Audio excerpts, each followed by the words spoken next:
এটা খুব গুরুত্বপূর্ণ একটা বিষয়। প্রত্যেক মুসলমানকে, আমরা যে এইখানে এসেছি আমাদের উদ্দেশ্য কি হবে? এটা দিনী মজলিস, এই মজলিসে আসার উদ্দেশ্যটা কি হবে? না, ও কথা তো আলাদা।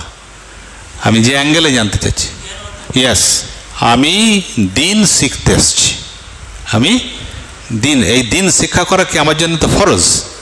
তাই এই ফরজ তালিম, দিন শিখতে এসছি। দিন শেখার উদ্দেশ্যটা কি? ব্যাস, আলহামদুলিল্লাহ। এ অন্তর্শুদ্ধি ফরজ। তো ইলম না থাকলে অন্তর্শুদ্ধি হবে কি করে? হ্যাঁ, ইসলাহ এ তো উদ্দেশ্য। তো ইসলাহ, ইলম ছাড়া ইসলাহ হয়? হ্যাঁ, প্রথমত ইলম অর্জন করতে হবে। সেই ইলম শেখার জন্যই আমরা এসেছি। তাহলে এটা আমাদের পূর্ণ নেকি হবে ইনশাআল্লাহ। নিয়ত দুরস্ত করতে হবে। অনেকেই আসে এমনি হয়তো একটু বরকত পাওয়ার জন্যে, ভালো মজলিস একটু বসবো। তা আমাদের উদ্দেশ্য হবে আমরা ইলম শিখব। এই ইলম শেখার লক্ষ্যটা কেন? না, আমাদের ইসলাহ করব। তা যখন কোনো মুসলমান, এটা তার জন্য তো ফরজ ইলম শিক্ষা করা এবং ইসলাহ করা।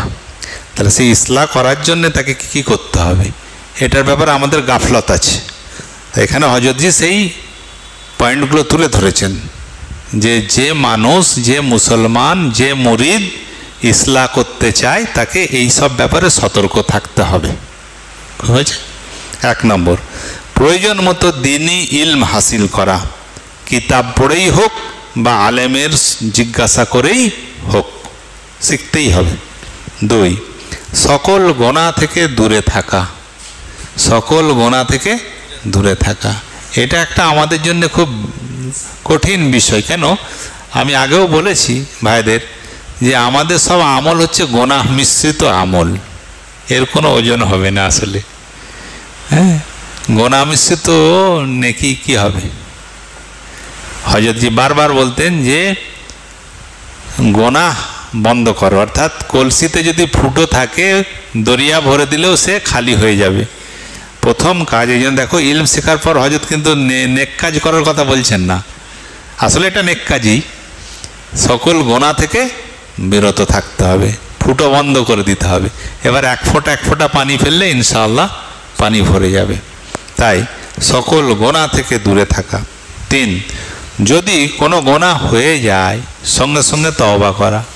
এটা স্বাভাবিক ব্যাপার, গোনা হয়ে যেতেই পারে, ইচ্ছায় অনিচ্ছায়, হ্যাঁ, নফসের কারণে, শয়তানের প্ররোচনায় হয়ে যেতেই পারে, কিন্তু তওবা করবে সঙ্গে সঙ্গে।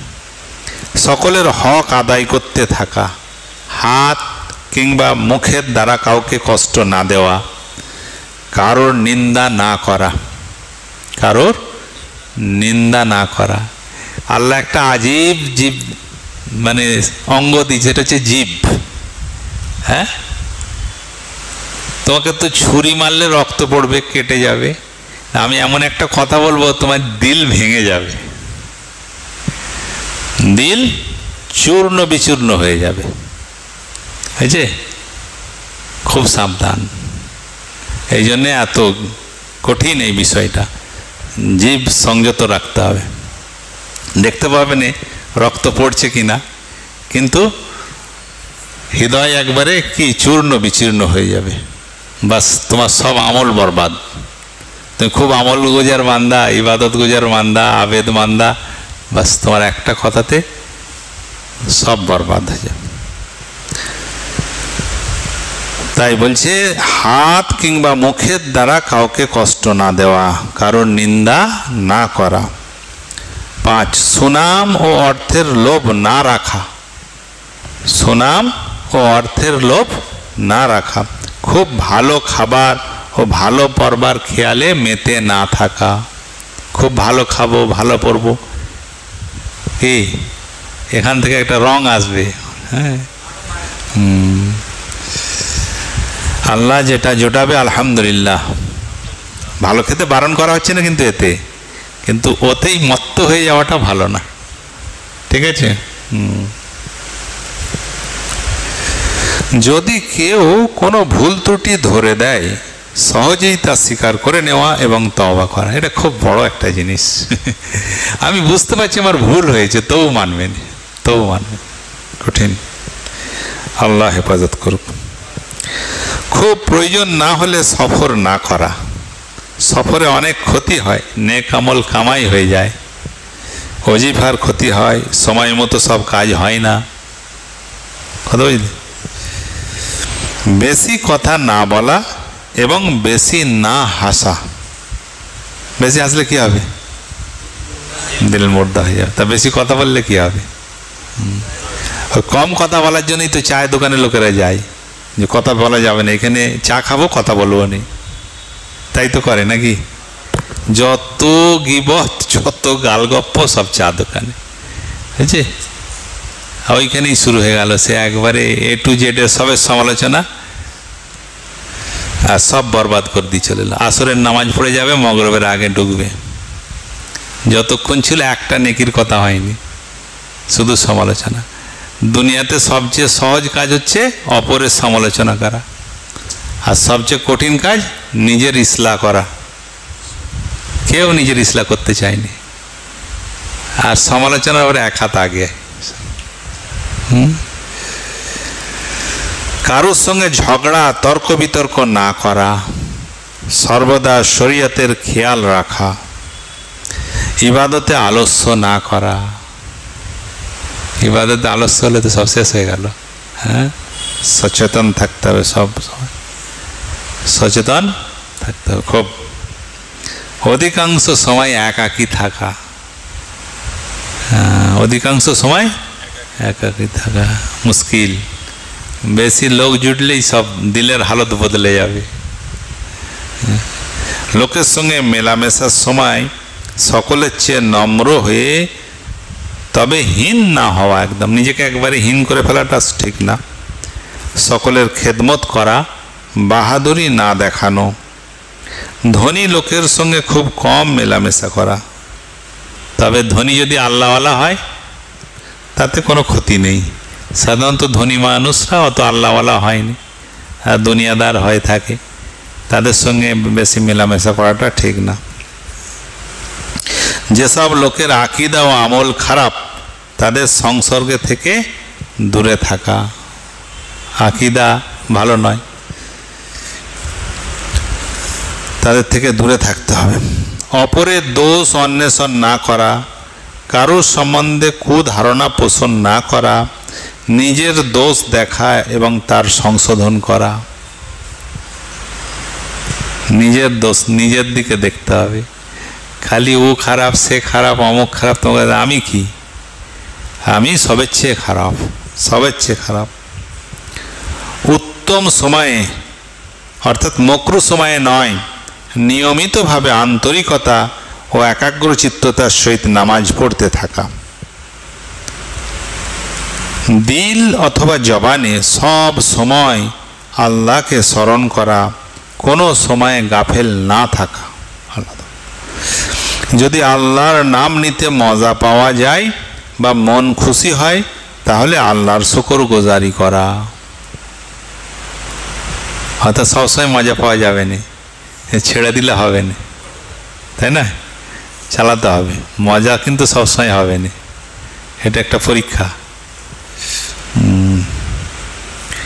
যে কোনো দুঃখ, অশান্তি বা ক্ষতি আসে, তা আল্লাহ পাকের তরফ থেকে জানা এবং অস্থির না হওয়া, এবং এই কথা মনে করা যে এতে সওয়াব পাওয়া যাবে। সদা সর্বদা মনের মধ্যে সাংসারিক হিসাব নিকাশ, সংসারের কাজকর্মের খেয়ালই না রাখা, বরং আল্লাহতে খেয়াল রাখা। যতদূর সম্ভব লোকের উপকার করা, উপকার দুনিয়াবি হোক চাই দিনই হোক। আহার পান ততটুকু কম না করা যাতে শরীর দুর্বল ও অসুস্থ হয়ে পড়ে, এবং ততটুকু বেশিও না হয় যাতে ইবাদতে আলস্য আসে। আল্লাহ তাআলা ব্যতীত অন্য লোকের থেকে কোনো কিছুর আশা না রাখা, অন্য কারোর দিকে খেয়াল ধাবিত না করা যে অমুকের দ্বারা আমার এই উপকার হোক, আল্লাহ তাআলার অনুসন্ধানে অস্থির থাকা, নেয়ামত বা আল্লাহর দান অল্প হোক বেশি হোক শুকর করা এবং দারিদ্র ও অভাবে বিষণ্ণ না হওয়া। অধীনস্থ লোকেদের ভুল ত্রুটি ক্ষমা করা, কারোর দোষ যদি প্রকাশ হয়ে যায় তা গোপন করে দেওয়া, তবে যদি কেউ কারোর ক্ষতি করতে চায় তা গোপনে তাকে জানিয়ে দেওয়া দরকার। মেহমান, মুসাফির, দরিদ্র ব্যক্তি, আলেম, দরবেশ লোকের সাধ্যমতো খেদমত করা, সৎ সঙ্গে থাকা, সব সময় আল্লাহ পাককে ভয় করা যে গুনাহ করলে তিনি নারাজ হবেন, মওতকে স্মরণে রাখা, কোনো এক সময় বসে নিজের সারাদিনের কাজের সম্বন্ধে চিন্তা করা। তুমি কিছু কিছু জবানে একটু এদিক ওদিক হবে, উর্দু সঙ্গে সঙ্গে বলে যাবো।